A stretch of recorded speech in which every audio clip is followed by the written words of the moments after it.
안녕하세요.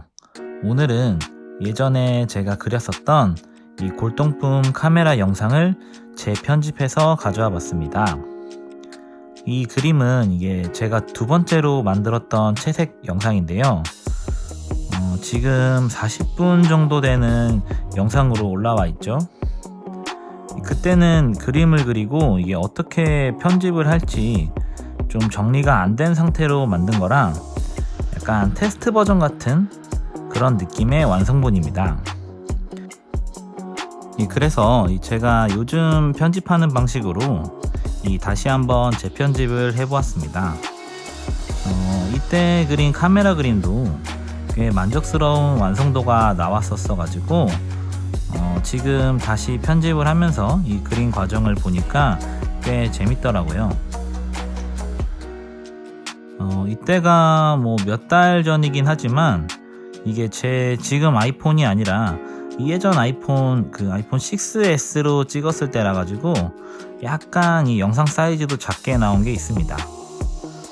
지금 다시 그림을 그리는 제 모습을 보면서 이 편집을 해보니까 뭐 여러 가지로 서툰 점이 많이 보이죠.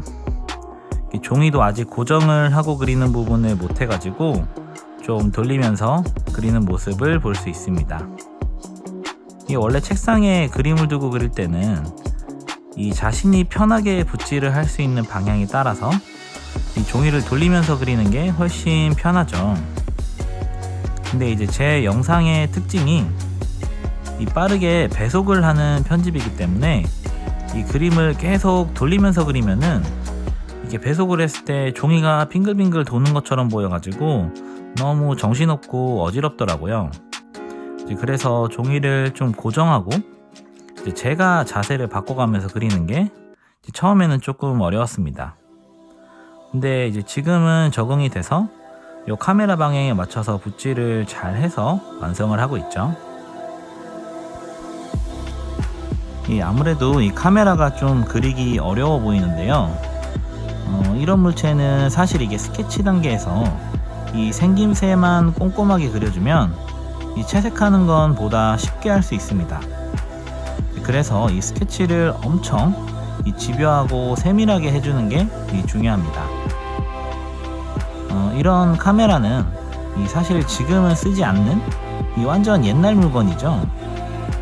이게 19세기에 사용하던 카메라들이 저런 모양을 많이 가지고 있더라고요. 이 카메라의 디자인만 봐도 빈티지하면서도 참 예쁜 것 같아가지고 실제로 사진을 찍지는 못해도 인테리어 소품으로 사두기만 해도 좋을 것 같습니다. 예전에 골동품을 사는 건 아니고 제가 구경하는 거를 되게 좋아해가지고 남대문 시장이나 황학동 동묘시장 이쪽을 많이 돌아다니면서 좀 놀았던 기억이 납니다. 제가 제일 좋아했던 골동품이 옛날 타자기였는데요. 아직도 실제로 종이를 끼고 잉크로 종이 위에 타자를 칠 수 있을 만큼 성능이 좋은 물건들도 꽤 있었습니다. 하나 딱 꽂힌 이쁜 타자기가 옛날에 있었는데 이게 제가 당시 대학생 때라 가지고 주변에 이걸 살까 말까 막 이런 얘기들을 했었습니다. 근데 이제 그때는 그걸 사느니 중고 아이패드를 사든지 뭐 새로운 노트북을 사는 게 낫지 않겠냐라고 이제 막 말리니까 결국에는 다음을 기약했죠. 요즘은 동묘시장을 안 간 지가 좀 오래됐는데 길 가다가 마음 맞는 게 눈에 띄면은 바로 할부로 사지 않을까 싶습니다. 뭐 저 같은 경우도 이제 타자를 직접 치는 게 아니라 요거 이렇게 두고 그리는 용도로 사겠죠. 카메라 가죽은 어두운 밤색과 녹색을 섞어서 잡아주었습니다. 반다이크 브라운으로 톤을 잡고 라이트 레드랑 포커스 그린을 아주 살짝씩 얹어주면서 질감을 만들고 있죠. 가죽 모양 패턴은 이게 막상 그릴 게 많아서 그렇지 꼼꼼하게 표현을 해주면 이 완성했을 때 정말 멋진 그림이 나옵니다. 그래서 이제 가죽의 모양을 이제 하나하나 열심히 그리고 있죠. 그리고 이제 빨간 가죽 부분은 이 검정 가죽 부분이랑 이 질감의 모양이 조금 이제 좀 다르기 때문에 좀 더 작은 붓터치들로 이렇게 표현을 해 주었습니다.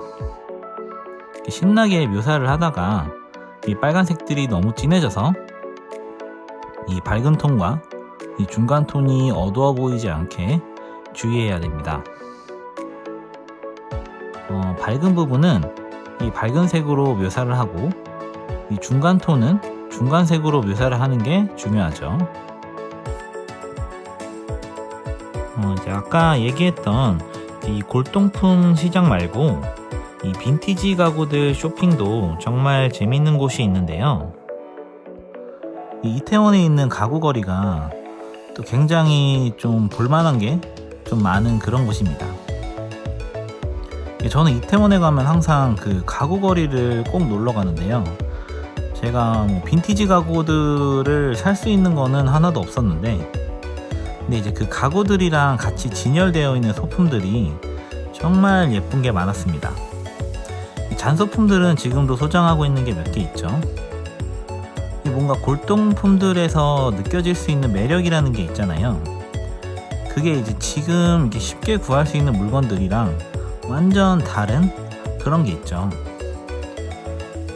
디자인도 뭔가 좀 더 독특하고 장식적인 부분도 좀 많아요. 그리고 소재도 약간 가죽이나 나무, 이제 가벼운 금속들을 쓴 게 훨씬 많아가지고 저는 뭔가 이 묵직한 느낌이 좋더라고요. 그래서 이제 그림을 그릴 때도 이 골동품 소품들이 멋지게 완성이 되는 경우가 많은 것 같습니다. 아무래도 제가 이제 저 때는 이 카메라를 고정하고 그리는 게 아직 서툴러 가지고 자꾸 이제 화면을 의식하지 못하고 머리가 침범하는 게 많이 보이죠. 저게 이제 세밀한 묘사를 할 때 제가 이렇게 자세를 훨씬 웅크리고 이 종이랑 딱 붙어가지고 이 그림을 그렸었어요. 완전 거북이처럼 이 종이랑 붙어가지고 묘사를 하는 습관이 있었는데 정말 안 좋은 자세로 그림을 그렸던 거죠. 근데 이제 지금은 화면 때문에라도 좀 이제 허리를 펴고 좀 멀리 보면서 이렇게 그림을 그리고 묘사를 하고 있어가지고 뭔가 이 촬영 때문에 그리는 자세가 좋아진 그런 느낌입니다. 그림을 뭐 오래오래 그리려면 약간 불편하더라도 몸에 좋은 자세를 익히는 게 좋을 거라고 생각합니다. 그 다음에 이제 렌즈 부분과 이 밑판은 이 가죽 느낌과는 좀 다르게 좀 붓질을 깔끔하게 칠해서 정리를 했습니다. 이 특별한 질감 묘사보다도 이 복잡하게 생긴 부분이 그림에서 정확하게 드러날 수 있도록 이 형태적 표현에 가장 집중을 해서 그려주었습니다.